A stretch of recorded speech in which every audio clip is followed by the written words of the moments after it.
안녕하세요. 안녕하세요. 네, 반갑습니다. 여러분을 꼭 합격시키고자 더욱더 노력하겠습니다. 제가 노력하는 것보다 여러분은 10배, 100배 더 노력하셔야 돼요. 자, 진도 들어가기 앞서서 간단히 오리엔테이션 아주 짧게, 물론 이 수업과 직접적인 관련은 아니지만 카페 이용과 관련해서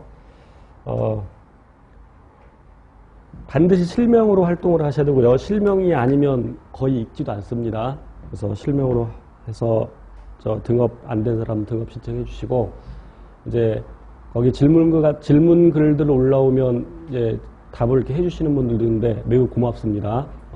실은 그렇게 하면서 자기 공부가 되기도 해요. 그래서 그냥 그러니까 학생들이 궁금해하는 것도 좀 비슷합니다. 그래서 가끔 카페 들어가서 다른 사람들이 어떤 글을 올렸나, 물론 이제 내공이 약한 경우에는 크게 도움이 되지 않겠지만 자기가 이제 어느 정도 내공이 된다. 저번 주에 모의고사 봤을 때 한 80점 이상이다 또는 한 85점 이상이다 그러면 그 정도 이제 뭐 자격이라기는 좀 그렇지만 봐도 도움이 될 겁니다. 그래서 그럼 이제 여러분이 답을 해놓으면 제가 거기다 가끔 이제 이렇게 써놓는 경우가 있어. 좋은 말, 나쁜 말. 지랄 아니에요. good response 칭찬하는 거예요. 가끔은 BR도 있어요. best 칭찬이야. 그리고 이제 모의고사 카페에서 보통 한 달에 2번 정도 하죠. 그럼 이제 그 모의고사 답 올릴 때 반드시 기간 내에 1분 어겨도 답 안 줍니다. 어제 어떤 분이 1분 넘겼는데 답을 달까 말까 하다가 답을 안 줬어요.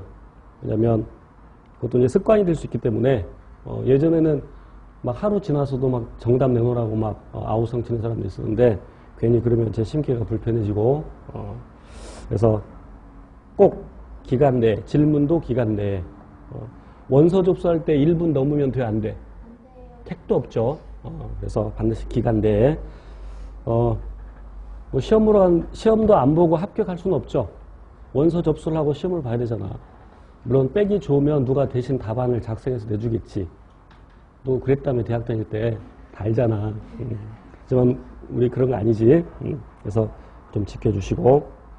그리고 제가 400문제를 준비했어요. 400문제를 준비했는데 가급적 최근의 문제로, 그러니까 2016년도 기출문제는 대부분 다 들어갔는데 그리고 이제 최근 한 3년 내지 5년 중에서 괜찮은 문제들을 골랐는데 물론 여기서 아주 어려운 문제들은 일부러 뺐어요. 그러니까 지금 우리 기출문제가 여기 책 표지에 1단계부터 4단계까지 나와 있죠. 맨 앞장에, 맨 앞 표지에. 그래서 1단계라서 난이도는 하가 약간 들어있고 매우 중요한 것들, 그리고 중이나 중상 정도로 구성되고, 그러면 2단계 이제 2월에 진행이 될 텐데 심화 기출문제 반에서는 꽤 어려운 문제들, 중상 내지는 상 또는 그 이상의 것들, 출제된 것들 중에서 다룰 예정입니다. 그래서 이제 요 400제 미리 집에서 꼭 풀어오셔야 되고, 풀어오실 때 볼펜으로 하지 마시고 연필로, 그리고 막 책 찾아가면서 할 필요 없어요. 그냥 책 찾아가면서 하지 말고 그냥 아는 것만 풀어오고 모르는 건 체크해놓고, 물론 이제 가끔 오지선다도 들어있긴 한데, 여러분 사지선다라면 사지선다 중에서 내가 정답을 고를 때 어떤 문제들은 나머지 것들 내용까지 다 알고 답을 고르는 경우도 있지만 어떤 경우에는 애매하지만 분명히 답이 보이는 게 있죠. 그럼 그 애매한 것들에도 체크를 해놔서 우리 강의에서 설명할 때 그걸 놓치지 않고 잘 들을 수 있도록 체크를 미리 해 오시는 게 훨씬 효율적입니다. 그리고 이제 이 중에는 심화반을 아직 안 들으신 분들도 있을 텐데, 그래서 이제 그걸 감안해서 이제 강의를 어느 정도 할 것이고, 그리고 각 단원을 풀기 전에, 집에서 풀어오기 전에 미리 한번 적어도 기본적인 내용, 예전에 하이탑을 수강했으면 하이탑으로, 아니면 최공생이라고 제가 이제 줄여서 얘기하는데 요 책 있죠. 요 책을 들었으면 요 책을 한번 읽어보고 그 해당 단원, 그리고 확인학습 하이스코어 들었으면 확인학습까지도, 선수학습 그리고 확인학습까지도 다시 한번 복습하고 문제를 풀어오는 것이 훨씬 효과가 좋을 겁니다. 그래서 이제 400문제를 어떻게 다룰 거냐면 각 단원별로 2001년부터 2016년까지 출제된 문제를 거의 다 한번 다룹니다. 물론 문제를 다 낱낱이 다루는 게 아니라 제가 말로 어떤 내용들이 출제되는지를 설명드리고 그다음에 이제 여기 우리 교재에 있는 문제들을 풀어 가겠습니다. 자, 우선 이제 작년과 달리 단원을 6단원으로 나눴어요.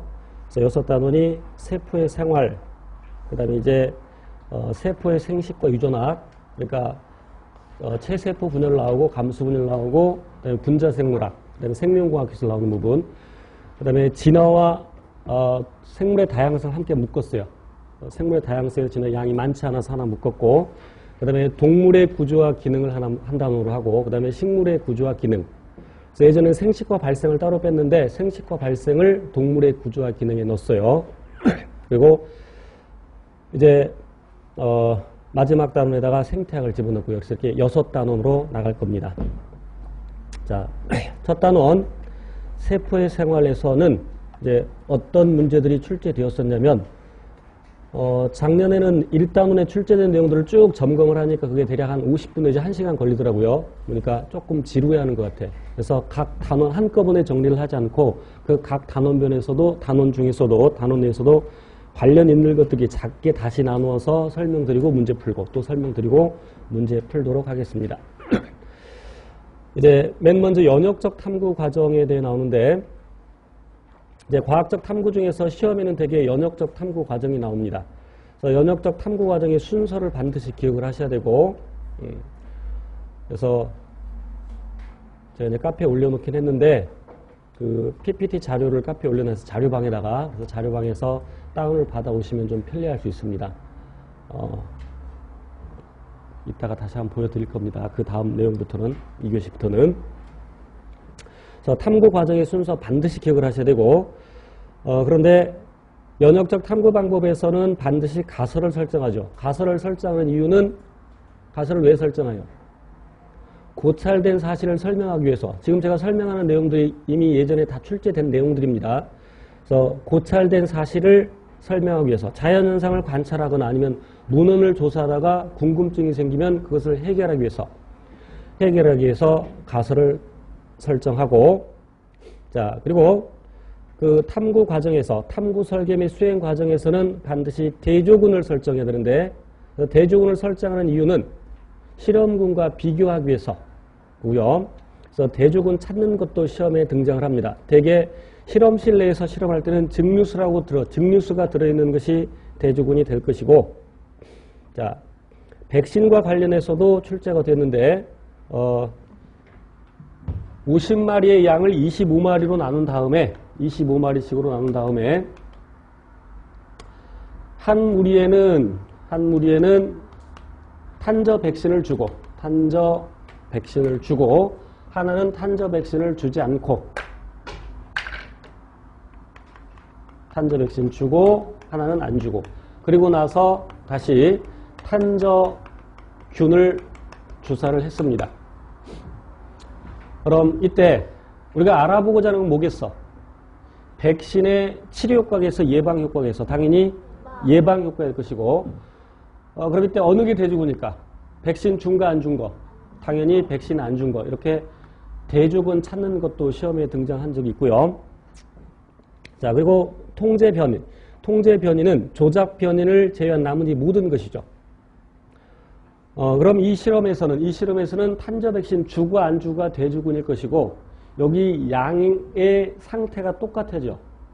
연령도 같아야 되고 건강 상태도 같아야 되고 물론 이 같다는 전자에 아무튼 조작 변인을 제외한 나머지 모든 조건들을 똑같게 해야 되는데 그 똑같게 해주는 것을 통제 변인이라고 합니다. 생명현상의 특성에서는 생물의 특성 물론 개체유지 특성과 종족유지 특성으로 나누고 그래서 각각 이해를 매칭시킬 줄 알아야 되죠. 그래서 제가 종족유지 현상을 암기하라고 했죠. 생식, 유전, 적응 및 진화. 그리고 적응의 정의가 시험에 나온 적이 있어요. 환경이 바뀌게 되면 그 환경에 맞게끔 자기 구조 또는 기능 또는 생활 양식 바꾸는 것을 적응이라고 하고 그 예들도 출제가 된 적이 있죠. 생물의 특성에서는 적응과 진화가 가장 중요하게 다뤄지고 때로 항상성도 다뤄지죠. 항상성이라는 것은 체내외 환경이 변할지라도 체내 환경을 일정하게 유지하는 성질, 그래서 삼투압, 체온, 혈당량 등등을 일정 유지하는 것을 항상성이라고 하죠. 또 생물의 구성 단계, 다시 생물의 특성 중에서 생물의 구성 단계, 세포를 기본 단위로 해서 체계적으로 구성되어 있는 것, 그래서 좀 이따 문제에서 확인하도록 하고, 그 다음에 물질 대사의 특징, 물질 대사는 동화작용과 이화작용으로 나누죠. 동화는 쉽게 말하면 합성, 이화는 분해, 동화작용에서는 에너지를 흡수하는 흡열 반응, 그래서 대표적인 게 광합성, 이화작용은 에너지를 방출하는 발열 반응, 대표적인 게 호흡 또는 세포호흡. 그다음에 광합성과 호흡의 화학 반응식 해석할 줄도 알아야 됩니다. 물론 기본적으로 광합성과 호흡의 반응식을 꼭 암기하고 있어야 됩니다.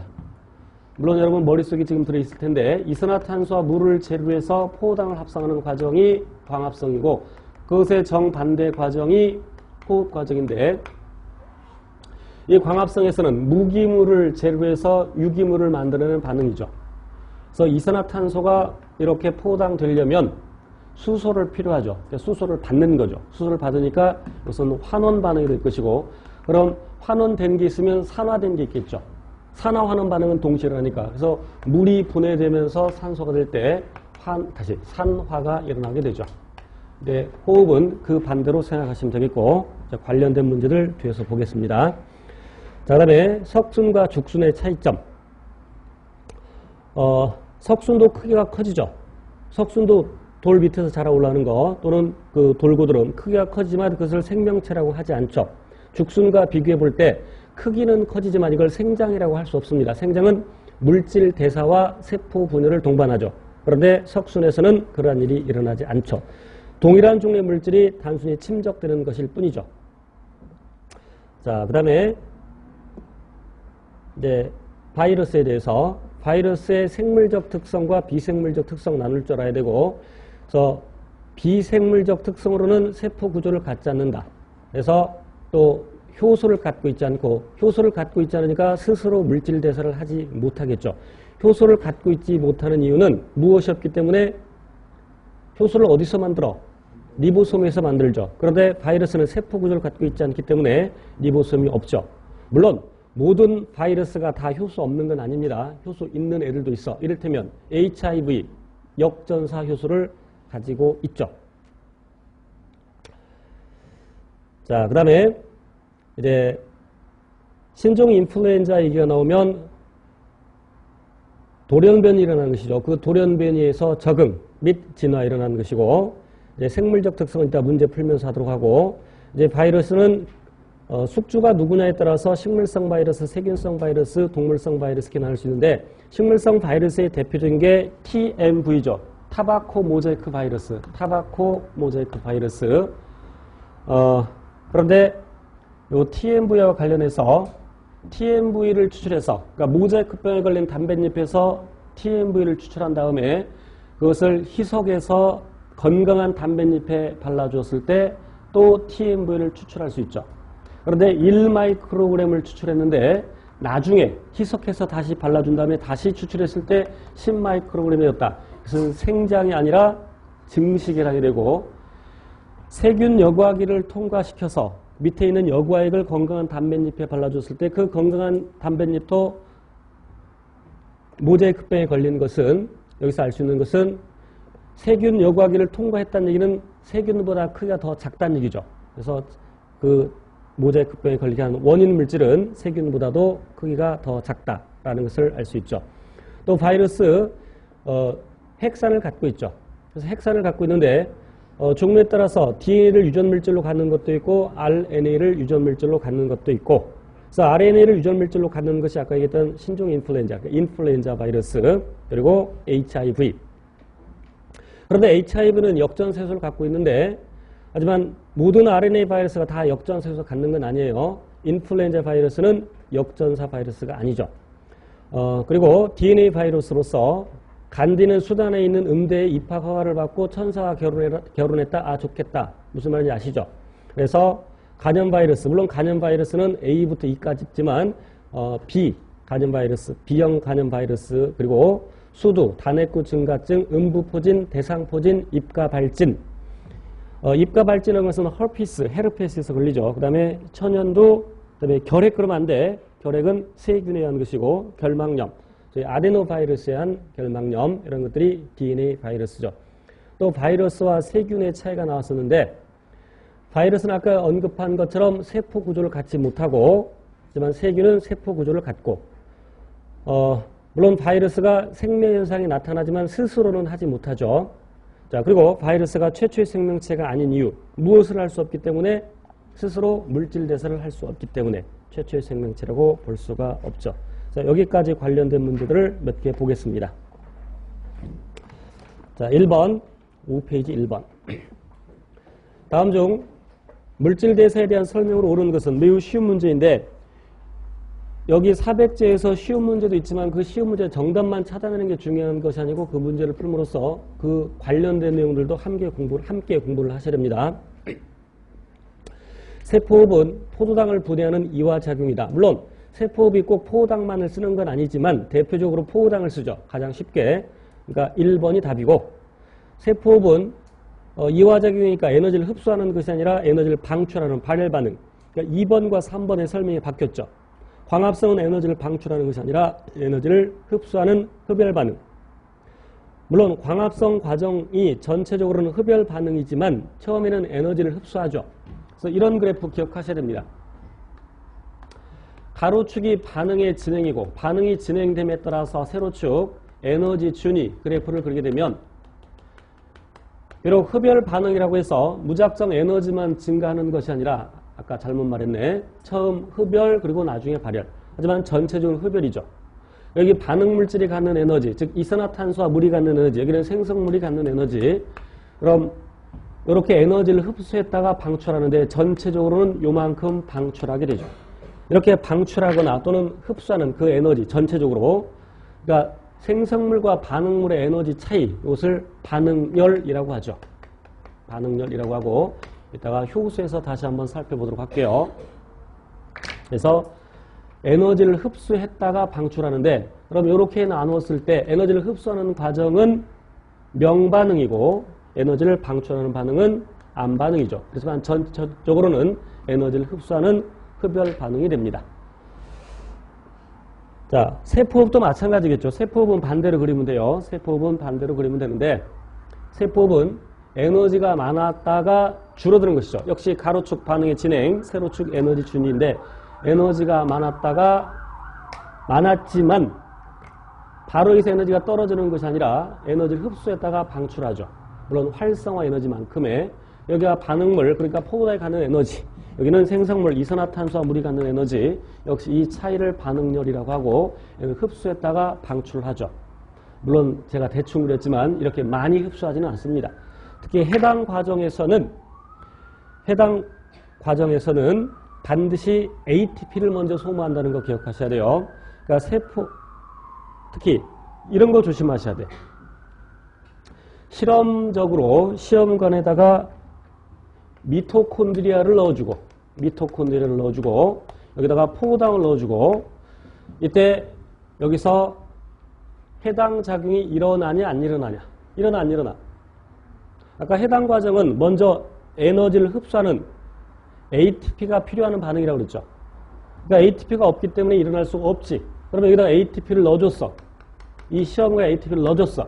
그럼 이때 해당 과정 일어나 안 일어나? 일어나 못 일어나? 못 일어나죠. 왜? 미토콘드리아니까. 포도당이 분해되는 해당 과정은 어디에서 일어나? 세포 기질에서 일어나기 때문에 이런 거 놓치면 곤란해요. 자, 그 다음 4번의 광합성은 포도당을 합성하는 것이 아니라 그건 말 자체가 다 틀렸죠. 광합성은 포도당을 합성하는 이화작용이 아니라 동화작용. 답 1번이 되고. 자, 2번. 최근에는 그림과도 이렇게 시험에 자주 출제가 됩니다. 특히 작년 올해 일부 지방직에서 그림과 함께 출제가 됩니다. 그림은 식물세포시라는 물질과 에너지 이동의 일부를 나타내는 것인데 그림에서 A는 엽록체를 그려놓은 것이고 B는 미토콘드리아를 그렸죠. 광합성에 필요한 것은 물과 이산화탄소, 그러니까 기억이 CO2, 그럼 광합성 결과 만들어지는 거 포도당, 그리고 O2, 그러니까 니은이 O2. 자, 그래서 옳지 않은 걸 고르라고 했는데 그럼 1번 맞고요. 기억 이산화탄소, 니은 산소. A는 엽록체니까 광합성 장소이고 맞죠? 3번 B에서 미토콘드리아죠. 유기물을 산화시켜 에너지를 얻는 이화작용. 맞죠? 4번 A에서 생성된 포도당의 모든 에너지가 미토콘드리아에서 ATP 합성에 이용되는 것이 아니라 포도당이 갖고 있는 에너지의 약 몇 퍼센트? 약 40%만이 ATP 합성에 이용이 되죠. 더 많은 에너지 60%는 열로 바뀌게 되고요. 답 4번. 3번 문제. 다음 생명현상의 특성과 가장 관련이 있는 것은 그랬는데 물이 부족한 사막에 사는 사막 두꺼비라는 녀석이 있는데 비가 올 때까지 땅속에서 여름잠을 잔다. 사막에 사는 낙타는 모래침이 막기 위해서 콧구멍을 자유롭게 열고 닫으며 속눈썹이 빽빽하게 나 있다. 적응 및 진화에 해당이 되죠. 적응 및 특히 적응에 물론 적응을 따로 보기도 하고 적응과 진화를 따로 보기도 하고 함께 묶어서 보기도 하는데 적응 또는 적응 및 진화. 그럼 1번에서 애벌레는 번데기를 거쳐 나비가 된다. 발생 및 생장이 되죠. 번데기 상태에서 바로 나비가 되는 거니까. 그러니까 다시 애벌레가 커야 또 번데기가 되고, 그죠? 그러니까 생장도 포함하죠.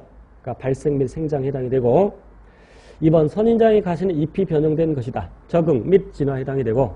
답 2번이죠. 3번 미모사 잎은 손을 대면 오므라든다. 이건 자극에 대한 반응. 4번 포도당 수용이 든 병 속에 효모를 두면 병 내부의 온도가 상승하는 것은 물질대사, 즉 이화작용이 일어났기 때문이죠. 효모는 뒤에도 또 나오겠습니다만 효모는 산소가 있으면 유기흡을 하고 산소가 없으면 무기호흡, 알코올 발효를 하게 되죠. 그래서 그 이화작용 결과 열이 발생, 발열 반응에서 온도가 올라가죠. 답 2번이고요. 4번 생물의 다양성 속에 공통성을 나타내는 생명현상 진화라고 많이 강조를 했었죠. 자, 5번 바이러스의 생물적 특성으로 오른 것은 간혹 이런 문제를 풀면서 답이 없어요 막 이런 사람들이 있는데 그냥 바이러스의 특성으로 오른 것이 아니라 생물적 특성으로 오른 것. 그러니까 1번 살아있는 세포 내에서 증식한다. 그러니까 증식하고 그다음에 돌연변이 일어나고 또 적응 및 진화가 일어나고 이런 것들은 생물적 특성에 해당이 되고 또 살아있는 세포 내에서 물질 대사가 일어나고 그런데 2번, 3번, 4번은 바이러스의 특징이긴 하지만 비생물적 특성이죠. 자, 그 다음 6번 시금치의 공변세포와 바이러스의 공통점으로 오른 것은 광합성이라는 공변세포고요. 모든 생물은 핵산을 갖고 있죠.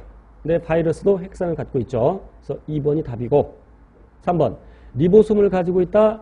이건 생물에만 해당되는 내용이죠.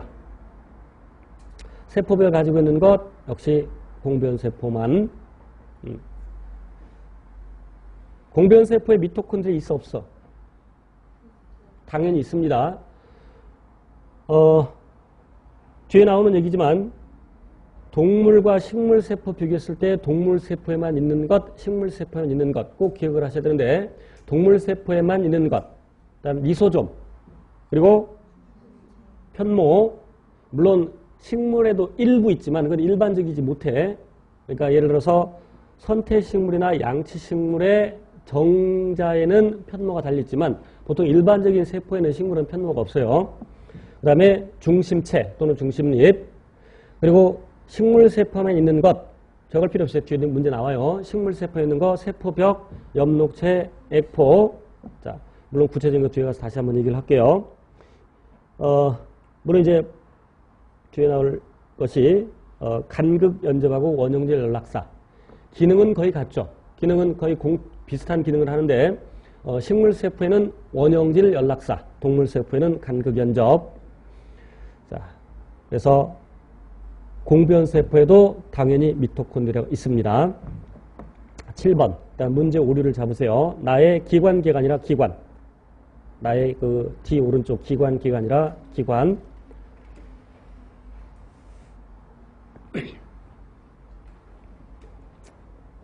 가는 식물, 나는 동물 구성단계라고 가르쳐 줬습니다.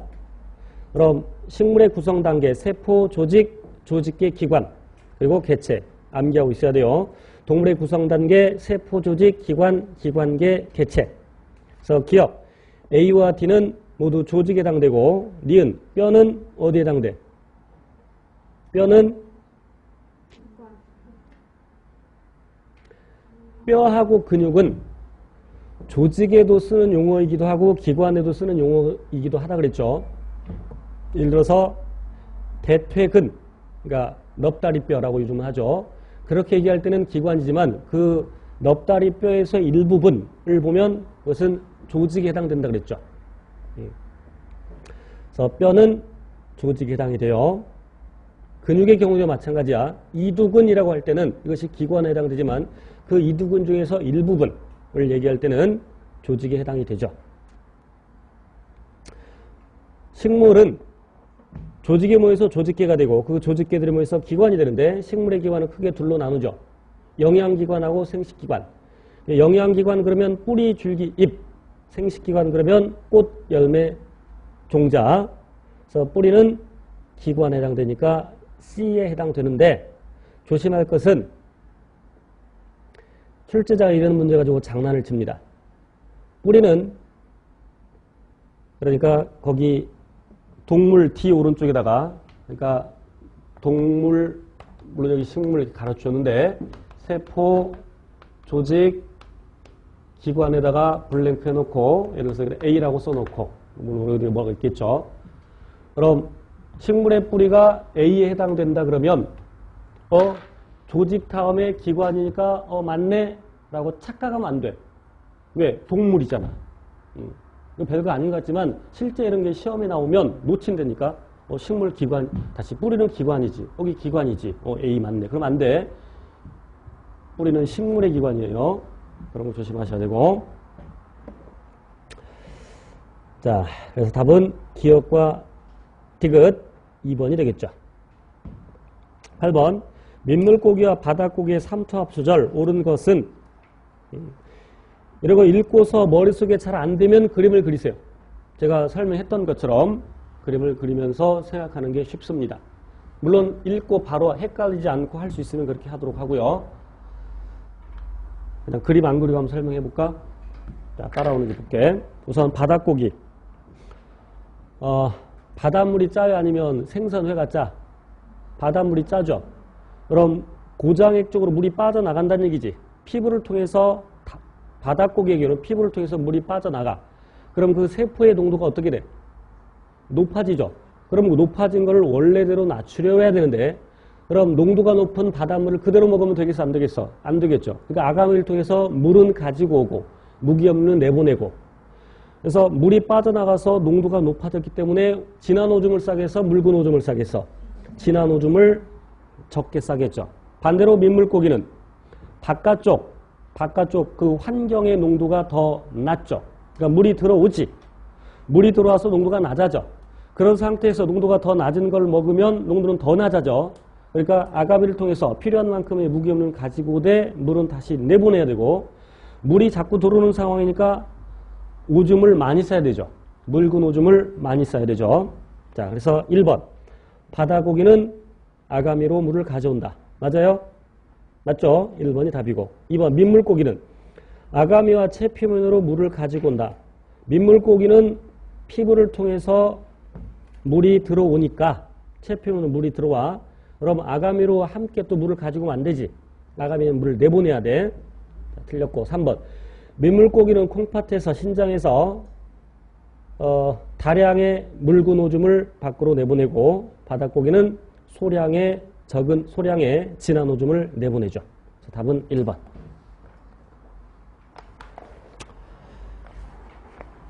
자, 그리고 이제 9번부터는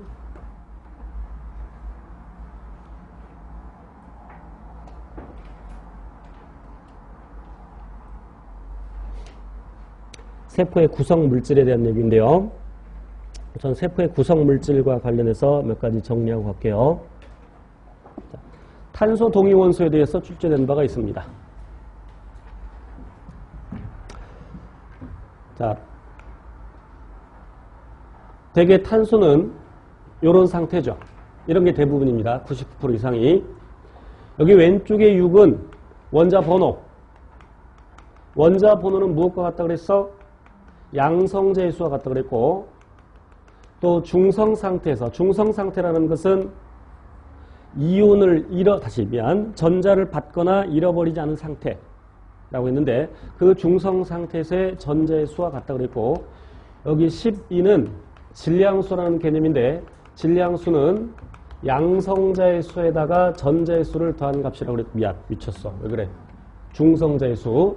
전자는 양성자의 대략 말해서 약 2000분의 1이기 때문에 무시한다 그랬죠. 자, 그런데 어떤 탄소는 이런 것도 있고, 이런 것도 있고, 그럼 이 녀석은 양성자 6개인 건 똑같습니다. 그럼 이거 중성자 7개, 얘는 중성자 8개. 이런 걸 동위원소라고 하는데, 왜냐하면 주기율표에서 원자를 배열할 때 원자 번호 순서대로 배열을 하는데, 원자 번호가 똑같으니까 주기율표에서 같은 자리를 차지하죠. 그래서 동위원소라고 하고, 그 중에서 이와 같은 것들은 핵이 불안정해서 쉽게 붕괴가 됩니다. 그런 동위원소를 방사성 동위원소라고 하고, 붕괴되면서 에너지를 내놓죠. 방사선 형태로. 그러니까 그 방사선을 추적할 수가 있죠. 그래서 자기 방사법에 이용을 하는데, 물론 이제 자기 방사법에 이용 많이 되는 거 C14, 그다음에 P32, S35, 그리고 삼중수소 이런 것들 꼭 기억을 하셔야 되고, 요 C14의 경우에는 핵이 붕괴되면서 N14로 바뀌게 되죠. 아까 C14는 양성자가 6개, 그리고 중성자가 8개인데, 그럼 이 녀석은 질소는 원자 번호가 7번인데, 그럼 양성자 7개, 중성자 7개. 그럼 여기 중성자가 하나 줄어들고 대신 양성자가 하나 늘어났죠. 그러니까 중성자 한 개가 양성자로 바뀌었다는 얘기입니다. 되겠죠?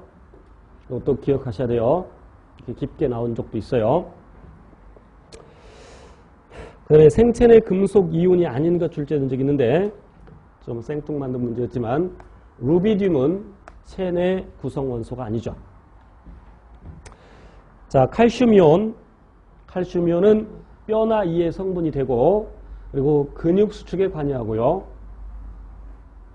그 다음에 신경 전달에 관여하죠. 신경 전달. 자, 대충 그릴게요. 이게 축삭돌기 말단, 여기 수상돌기 말단. 최근 고딩책에서는 가지돌기라고 하죠. 그럼 여기 축삭돌기 말단까지 활동 전이가 도달하게 되면 그 시냅스 소포 속에 되는 아세틸콜린이 방출되는데, 이 아세틸콜린이 방출되기 전에 세포 안으로 칼슘이온이 들어오죠. 활동 전이가 도달을 해. 그럼 이 축삭돌기 말단도 탈부극이래. 그러면 칼슘 채널이 열리는데, 이 칼슘 채널은 이렇게 활동지가 형성되었다는 얘기는 전압이 달라졌다는 얘기죠. 소위 전압 개폐성 채널이죠.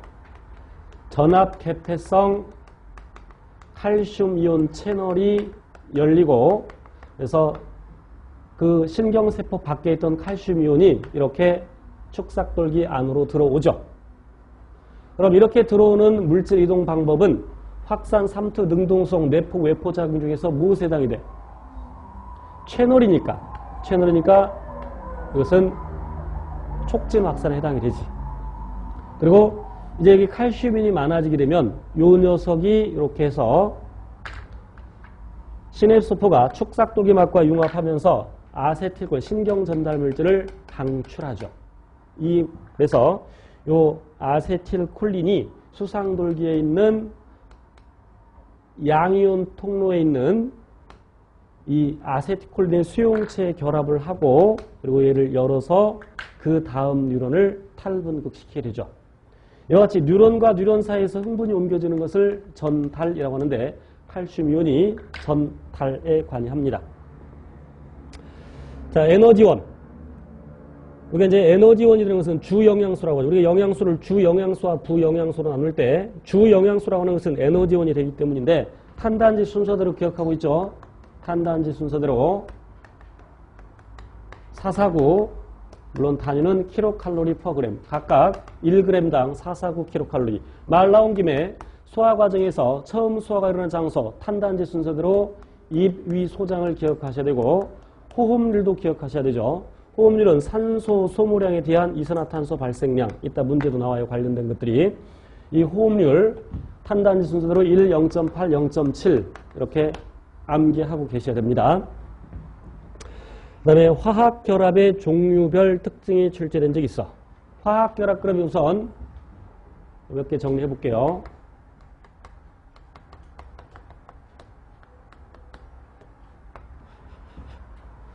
이온결합이 있고요. 화학에서 말하는 진정한 의미의 이온결합은 단순한 양이온과 음이온의 결합이 아니죠. 금속 양이온과 비금속 음이온의 결합. 그래서 만약에 수소와 수소이온과 염화이온이 반응해서 양이온, 음이온인데 그렇게 염산이 될 때, 물론 염화수소, 물에 녹으면 염산. 비록 양이온과 음이온이 반응한 거지만 이것은 이온 결합이 아니라 그랬지. 엄밀히 말하면, 화학에서 엄밀히 말하면. 왜냐하면 둘 다 비금속이죠. 그래서 비금속 간의 결합을 무슨 결합? 공유결합이라고 하죠. 무엇을 공유해? 전자 쌍공유하죠. 전자 쌍공유. 결국 이온결합도 마찬가지고 공유결합도 마찬가지고 결국 무엇을 만족하기 위해서? 옥텟 규칙을 만족하기 위해서. 물론 옥텟 규칙을 만족하지 못하는 경우도 물론 있어요. 예를 들어서 1주기에 있는 것들 또는 2주기에 있는 일부는 옥텟 규칙을 만족할 수가 없죠. 무슨 말인지 알아들어? 진짜 알아들었어? 예를 들어서 리튬은 원자 번호가 3번이야. 그럼 전자 2개 채우고 1개 채우고 그럼 전자를 하나 잃어버려서 리튬 플러스 1까지 될 때 녀석은 전자를 2개 갖고 있죠. 8개 갖고 있지 않죠. 그러니까 이런 경우에는 옥텟 규칙을 만족하려 할 수가 없다는 그런 뜻이에요. 물론 이런까지 나오진 않겠지만. 그리고 또 매우 중요한 것이 수소결합. 수소결합은 수소 원자가 물을 예를 들 수 있죠. 수소 원자가 이미 분자 내에서 분자의 정의가 뭐? 분자의 정의 무슨 결합하는 물질? 공유 결합을 하는 물질. 그러니까 이미 이 수소 원자가 산소 원자와 공유를 하고 있는데 전기 음성도의 차이가 생겨서 전기 음성도라는 것은 공유 결합할 때 전자쌍을 잡아당기는 정도 원자의 종류에 따라 달라요. 그래서 큰 거 세 가지 폰 기억하시고 물론 시험에 플로리는 나올 가능성이 적지만 물론 참고로 외울 필요까지는 없습니다만 4.0, 3.5, 3.0인데 수소는 1.1, 산소는 3.5 그래서 전자쌍이 이렇게 치우쳐지죠. 이쪽에서 치우쳐지죠. 자, 그래서 부분적으로 얘는 양 전하를 얘는 전하를 띄게 되어서 또 다른 물 분자가 있을 때 꼭 같은 종류가 아니더라도 물이 아니더라도 물로 예를 들게. 그럼 이렇게 해서 여기 수소가 다른 분자에 있는 여기서 다른이라는 것은 종류를 꼭 얘기하는 건 아니에요. 물론 종류가 다를 수도 있어. 다른 분자에 있는 전기 음성도가 큰 것과 결합하는데 그것을 수소 결합이라고 하고 구체적으로 나올 가능성은 적습니다만 이 수소를 기준으로 이 분자, 이 수소와 공결합하고 있는 그 분자 내의 전기음성 큰 녀석과 다른 분자에 있는 전기음성도가 큰 녀석이 이루는 각도, 이 각도는 180도여야 되죠. 이 각도가 맞지 않으면, 그러니까 수소결합이라는 것은 이 거리와 각도가 딱 들어맞아야 되고 거리가 가깝더라도 각도가 맞지 않으면 수소결합이 일어나지 않죠. 각도가 맞더라도 거리가 멀면 일어나지 않죠. 자, 그 다음에 반데르발스 인력 썩 중요한 건 아니지만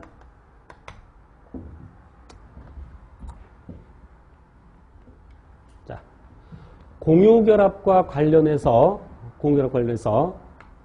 극성 공유결합과 무극성 공유결합 구별해야 되고 그렇지만 그 분자의 성질이 극성이냐 무극성이냐 그런 얘기가 다른 거야. 극성 공유결합과 무극성 공유결합 차이가 뭐냐면 전기 음성도의 차이가 없는데 결합을 했다. 전기 음성도 차이가 없는데 전자쌍을 공유했다. 그럼 무극성. 이를테면 같은 것끼리, 같은 원자끼리 이런 식으로 이게 무극성 공유결합. 극성 공혈압은 전기 음소의 차이가 날 때 이런 것처럼